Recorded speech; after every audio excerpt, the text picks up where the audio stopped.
Fee on all EV charging stations in Maryland is set to take effect soon, but tonight electric vehicle companies and drivers pushing the state to pump the brakes.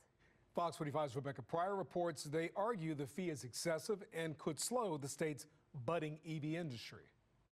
Yet critics argue that the new fees could lead to higher costs for consumers and fewer charging options, potentially compromising Maryland's own EV adoption goals. At a time when Maryland is pushing to put more electric vehicles on the road, a new state fee is now sparking backlash. At the start of next year, every public EV charging port will be charged an annual $150 fee, meaning a typical 4-plug charging station, often installed at grocery stores, office garages, and apartment complexes, will soon owe the state $600 a year just to stay in service. It's interesting because we seem to have an inconsistency in policymaking. Local economist Anaban Basu, among those arguing the fee directly contradicts Maryland's own climate goals, which includes following California's clean car rule, aiming for all new cars sold in the state to be zero emissions by 2035. And we say we want to do all these things for the environment, for electrification, for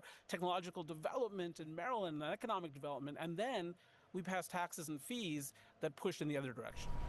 Defending the initiative, Maryland's Department of Agriculture saying the funds will pay for inspections, ensuring chargers are working properly and drivers are protected. But critics say the fee is excessive. In a letter to the state, major EV companies, including Tesla and Rivian, calling it the highest fee in the nation.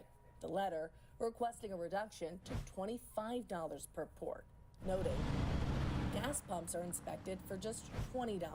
They also claim while most states have no fee at all, the ones that do charge far less than Maryland is asking. What you would expect to see, therefore, is slower EV adoption in Maryland relative to some of these other states. Basu believes the steep costs will stall progress, discourage new chargers, and ultimately leave drivers with fewer places to plug in. That's the number one reason people don't buy EVs, I think.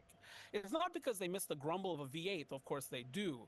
It's because of range anxiety, because they don't know where they're going to charge up, and so Maryland's going to fall behind in meeting some of its own objectives. They actually decided to shut off half of those. Taking to social media, a local EV charging company owner echoing those concerns, predicting charging stations will shutter across the state, just as EV adoption should be accelerating. We don't even have enough electrical vehicles on the street to support the infrastructure, to create that revenue for those installers to break even or make profit. Now today I did reach out to the MDA asking for their response to these growing concerns and if they plan on reviewing or adjusting that fees rate before the new year. But as of news time tonight, I did not hear back.